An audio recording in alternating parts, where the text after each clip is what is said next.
Probably, oops.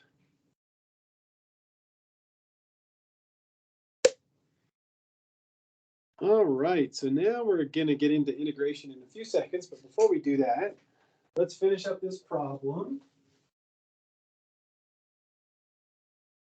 And I asked you to figure out the chemical shifts of these protons.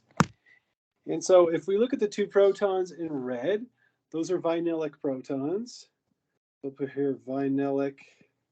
And vinylic protons have a chemical shift of around 4.5 to 6.5 parts per million. These aren't alpha or beta to any oxygen group. The three protons of this methyl group, the only methyl group in the whole compound, those are allylic. So those are allylic protons, allylic. And so they're going to have a chemical shift of around 2 parts per million. Same thing with these ones. These are allylic, but they're also beta to the oxygen, right? If this is our oxygen of an alcohol, we've got alpha and beta. So we'll put here allylic plus beta to oxygen of the alcohol. And so that's going to be equal to 2 parts per million, plus we're going to add 0.5 to that. So that gives us a total of 2.5 parts per million. For these guys, the protons in blue, those are alpha to the oxygen, and it's a methylene. So our baseline is 1.2, and we're going to add 2.5 to that. So, yeah, so we're going to say 3.7 parts per million for those, or close to it. And then this last one here is an alcohol. We said an alcohol. We said alcohol has a chemical shift of around 2 to 5 parts per million, something like that. So there you go. We solved the whole kit and caboodle. So no, so not with the methyl. So it's not, that's when we're adding stuff. The only time we add things, Hannah, is when it's alpha or beta to one of the electron withdrawing groups, whether it's an oxygen of an alcohol or an ether, oxygen of an ester, or alpha to a carbonyl. So we don't add 0.9. So these shifts here, these are all baseline. So allylic, that's just a baseline. All right, yeah, no, good question. All right, so with all that in mind, let's move ahead and talk about integration a little bit. And what I was telling my students before I started recording this lecture is I said, if you look at all of the signals in an NMR spectrum, so here we have a signal, right? Then this is a signal, then this is a signal, and this is a signal. So we have a total of 4 signals in this compound. And what it says here is the area under the peak or the curve for each one of these signals is relative to the number of protons giving rise to each signal.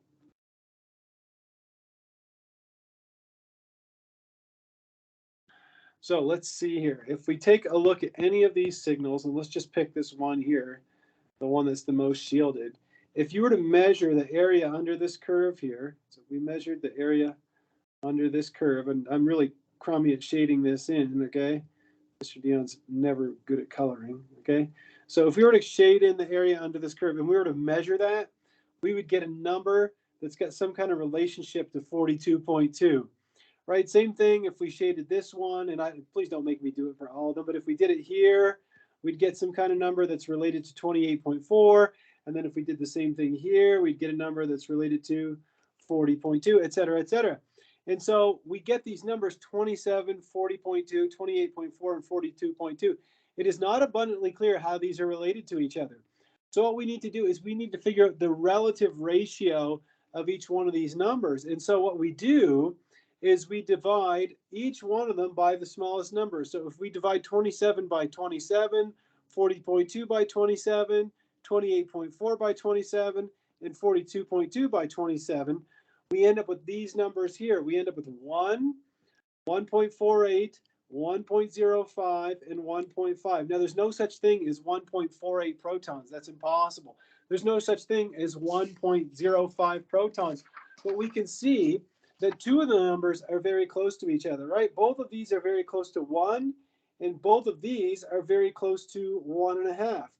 And so again, it's an approximation, right? They don't give you the exact number.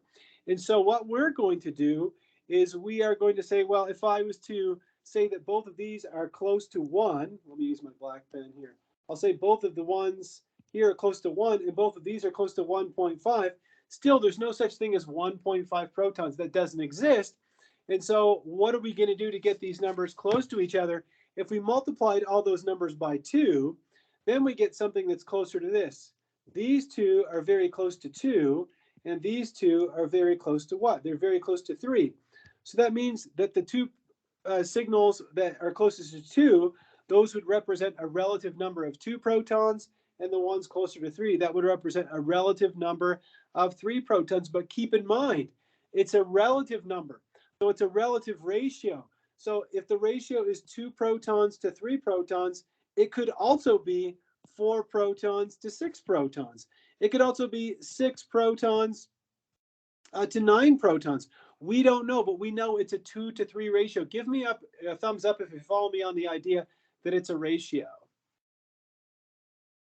Cool. Okay, if you understand that, then you'll understand what's going on here. It says, again, the integrations are relative quantities rather than an absolute count of the number of protons.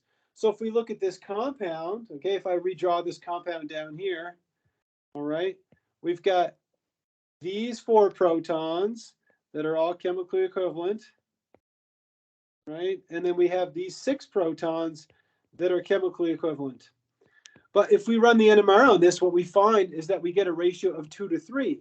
But that's not exactly correct, is it? We multiply that by 2, and we get 4 to 6. And that is the correct ratio. So sometimes you have to fiddle with it a little bit before you can say this is exactly the number of protons. So this is why usually NMR is used in conjunction with things like mass spec and IR. We put everything together to try to identify the structure of a compound. Now, if you go back here and you're wondering, okay, well, what are these funny red lines that you have on here? Well, sometimes instead of being given integration values, these are given by the computer. The computer actually spits those out at you. If you weren't given those, for example, so I'll just block all these out. If I didn't give you any of this information whatsoever, then you use a ruler. And what you do is you measure the height of the step curve. Okay, so you go from the bottom of the curve, so from this flat portion here to this flat portion here, and you measure the difference in height between the two. So let's say this one is around 2.12. So we'll say this is around 2.2 centimeters, something like that. If we measure, I keep moving the slide instead of the ruler. If we measure this one, okay, we say this one has a height of around 3 I can't tell, 3.56 maybe. So we'll say 3.56, and then we'll measure this one. So the bottom of this one to the top. So this one is about 2.2 again. This is about 2.2 centimeters. I should have put my units in here. And then this one here, we do the same thing. We go from the bottom of the step curve to the top. This gives us 1, 2, 3. It's like 3.1, 2, 3, 4. Looks like 3.345 maybe. What did I say it was? 3.45 centimeters, something like that. So you get these relative heights, and then you're going to divide each one of them by the smallest number. So if you divide this by 2.2, divide this by 2.2, divide this by 2.2, and divide this by 2.2. So for this one, you get 1. For this one, you get 1. If you take 3.56 and divide it by 2.2, you end up with 1.62. And if you take 3.45 and divide by 2.2, you get 1.57. So these are close to 1, 1.5, 1, 1.5. Maybe my measurement was a little bit off, but either way, you see how to use the step curve if we make you use that. So there you go. That's what integration is. So again, if we look at this compound, we try the same thing with the integration values that are given here. If we divide this by 32.5 and divide this by 48, here we divide the second one by 32.5, my mistake, 32.5. Here we get 1, and if we take 48 and divide it by 32.5, we end up with 1.48, so 1.48. So that's close to 1 to 1.5, or 2 to 3, or 4 to 6. And we see that that is the correct ratio of the protons in here. So sometimes, again, you have to fiddle with it a little bit to get the right answer. So with that in mind, let's see if we can solve this problem here. Okay, so let's see if we can solve this guy. It says a compound with a molecular formula of C5H10O2 has the following NMR spectrum. Determine the number of protons giving rise to each signal. So the first signal, or the one that's the furthest downfield, has a chemical shift, or sorry, has an integration of 33.2. Then we've got 48.4, 33.3, 48.7. So we're going to divide each one of these by 33.2. So 33.2, 33.2, 33.2, and 33.2. So what we end up with is approximately 1 to 1.5 and 1 to 1.5. Now, if I tally up those three numbers, I get 1 plus 1.5 plus 1 plus 1.5, so that gives us a total of 5. Now, there's a total of 10 protons in the compound. So what do I have to do with each one of these numbers? Multiply them by what?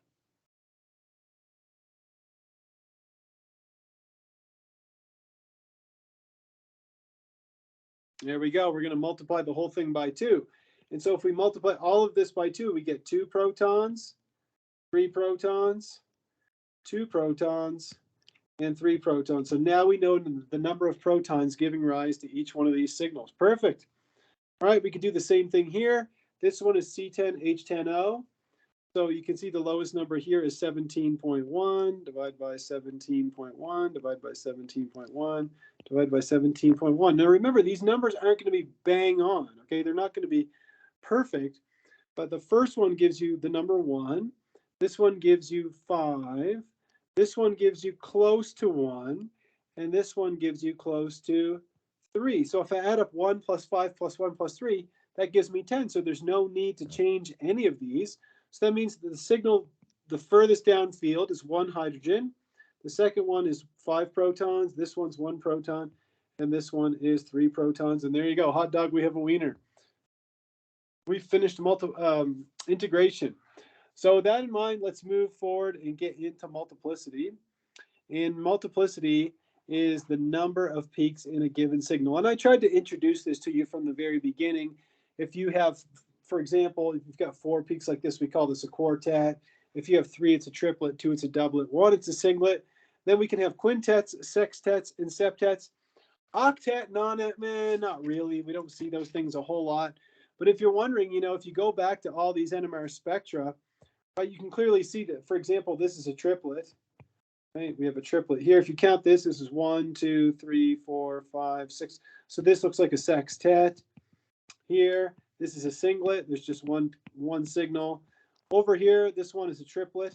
So triplet. All right, do you follow me on that? Just identifying the number of peaks. And you can singlet, doublet, triplet, all that kind of, okay, good. So if you're wondering, like, why is it sometimes a signal gives you a doublet? Why is it other times it gives you a triplet? How come sometimes you see quartets? Very good reason for that. And it's based off of something called the N+1 rule. So that's what we're going to go over right now, is the N+1 rule. Basically, the number of peaks is equal to the number of neighboring protons. So that's the N, is neighbors, and then you add 1. So for example, if you have a proton, HA, and you're trying to figure out, is this proton going to be a singlet, doublet, triplet, quartet? Well, you look at the number of neighboring protons. It's got 1 proton next door. So if it's N+1, it has 1 neighbor. 1 neighbor plus 1 gives you 2. So that means that HA is going to give you a doublet. Give me a thumbs up if you follow me on that. Look at the number of neighbors, add 1, and that's how many signals you're going to get. All right, or how many peaks you're going to get in the signal. So if you're wondering, well, why would that be? It's because when you irradiate the sample, or when A is in resonance, what kind of magnetic field is it going to be experiencing, right? It experiences the applied magnetic field plus the de-shielding effect by neighboring protons. And so if you have 1 proton, HB, next to it, what are the possibilities for HB? Well, HB can either be aligned with the magnetic field, or it can be aligned against the magnetic field. And so you've got 2 different things happening with HB. It can be aligned with the magnetic field. That's going to cause a de-shielding effect on HA. And if it's aligned with the magnetic field, that's going to cause a shielding effect on HA. And so we see a splitting. We see one signal that's de-shielded and one that's shielded. So we get a doublet. Now you can imagine that if we have two protons next door, right? We say there's HA, we say neighbors plus one. There's two neighbors, add one, you get three. And so we get a triplet for this proton. Now, why is that? Because there's four situations. There's one where both of the HBs are aligned against the magnetic field. There's a situation where they're both aligned with the magnetic field. And then you have two scenarios where one is aligned with and one is aligned against, and they're in a 1 to 2 to 1 ratio. And so we see three peaks, I should say, in the signal. I keep saying that. 3 peaks in the signal. So we get a triplet, and they are in a 1 to 2 to 1 ratio. Give me a thumbs up if you're with me on that. Right, okay, well, you can imagine what happens if you're next door to a methyl group, right? You do the same thing for this proton. You say you've got neighbors plus one. Well, I've got 3 neighbors, and I add one, and I get a quartet. And so I end up with HA being a quartet. And again, there's 4 different scenarios. I can have a scenario where everything is aligned against the magnetic field, all 3 methyl protons, where all 3 are aligned with it. And then I have a scenario where you got 1 with, 2 against, 1 against, 2 with, right? And they're in a ratio of 1 to 3 to 3 to 1. And that's what we see here in our quartet. The peaks have a ratio of 1 to 3 to 3 to 1. There you go. So that's the multiplicity, that's the n+1 rule. And you might have noticed that it follows Pascal's triangle, right? The ratio of the heights of the peaks in our signals. And so I'm not going to quiz you on Pascal's triangle or anything like that, but you should understand the n+1 rule is that you look at the number of neighbors and then you add 1 to that. Now there's 3 rules that you have to remember for splitting.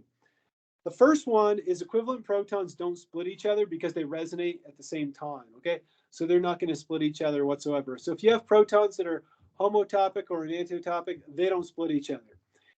In order to split each other, the protons have to be within 2 or 3 bonds from each other. All right, so that means you only see splitting when you have geminal protons. So geminal, Gemini twins, right? They're protons on the same carbon. Or vicinal splitting, which is when they're 1, 2, 3 bonds apart. This is what we're going to look at probably 99% of the time in our class, is a 3-bond coupling or a vicinal coupling. All right, if you have something that's 1, 2, 3, 4 bonds apart, that is splitting is too far it's too far away for any splitting to be observed. There are exceptions to that rule. However, we don't cover any of those exceptions. We almost always look at 3-bond coupling or what we call vicinal splitting. We do see a little bit of geminal splitting in diastereomers, but I'm not going to spend any time on that today. And now that I've said that, it's kind of here. But anyhow, it says the n+1 rule only applies to protons that are all equivalent. So the splitting pattern for this proton here, for this proton in red, you might think that this would be a triplet because it's split by how many neighbors? It's split by this neighboring proton in black, and it's also split by this neighboring proton in blue.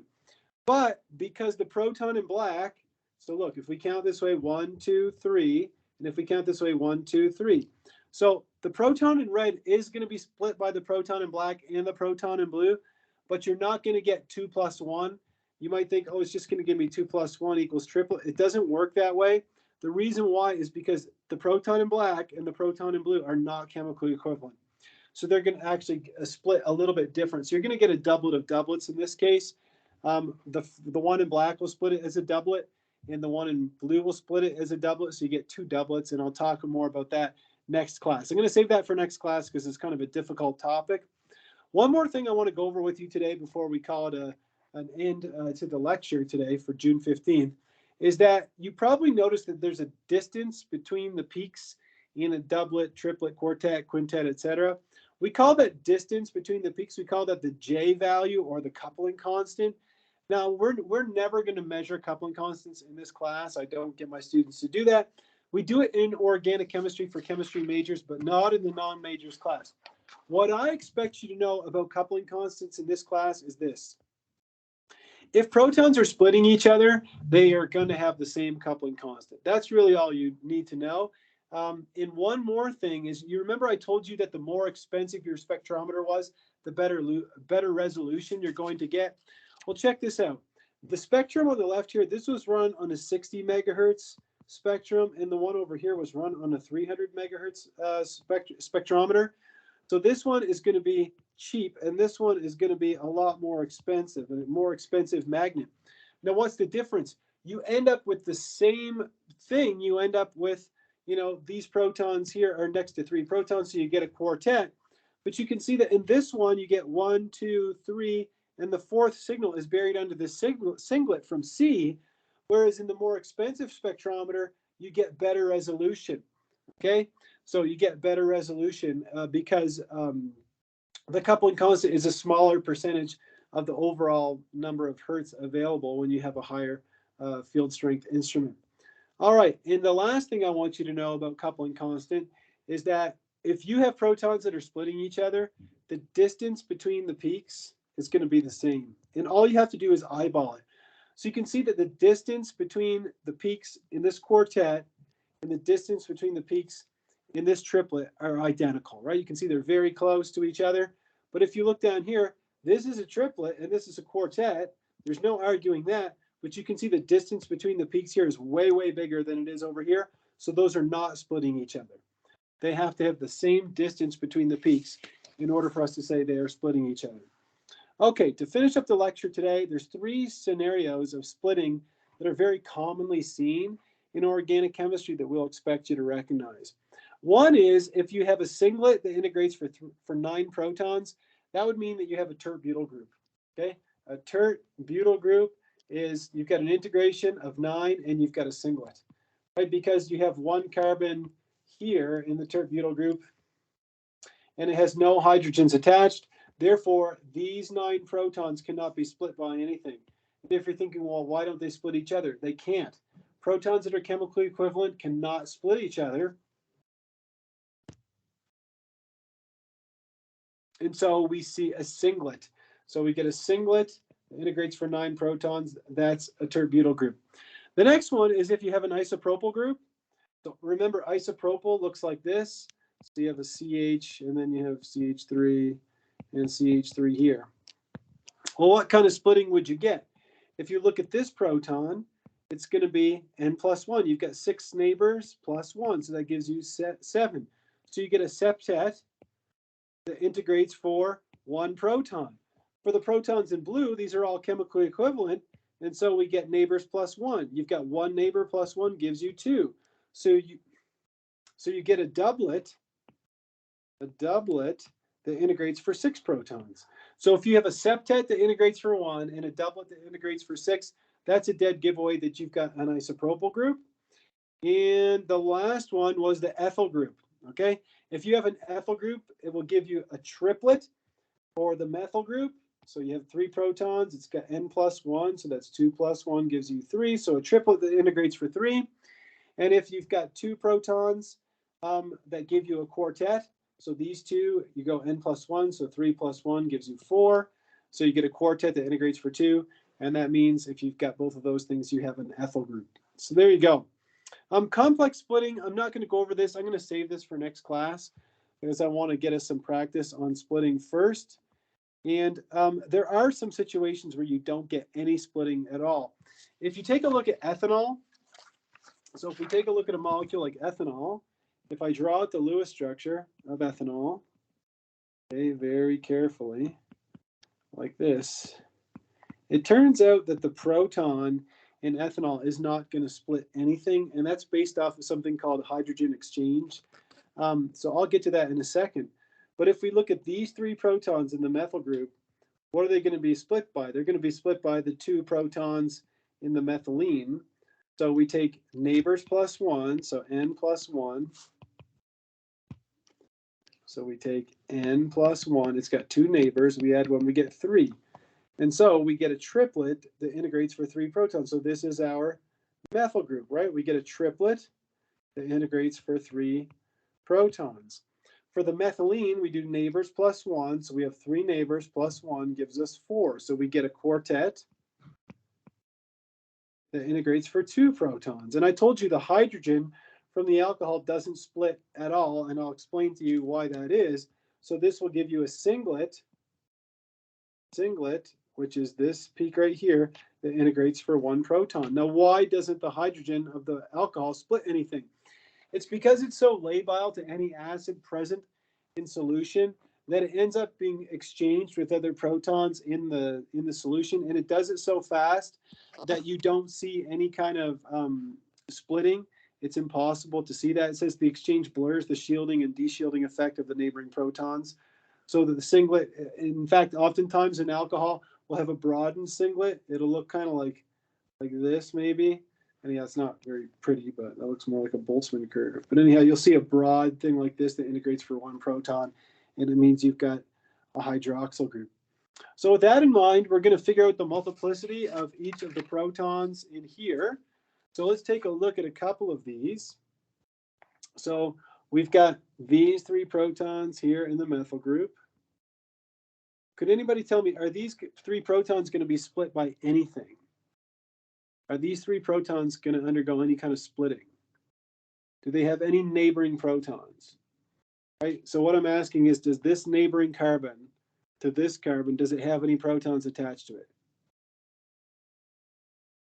The carbon in red, are there any protons on it? No.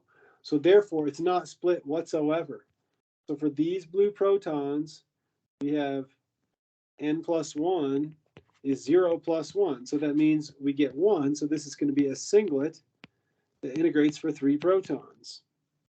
All right, if I put these 2 protons here, these methylene protons, are these going to be split by anything? If I look at the neighboring carbon, so if I look at this carbon in green and this next door neighbor is an oxygen, are either of those attached to any hydrogens? No. That means there's going to be no splitting observed here. So we have n plus 1 is equal to 0 plus 1, which equals 1. So we get a singlet that integrates for 2 protons. Now we have an isopropyl group here. This is an isopropyl.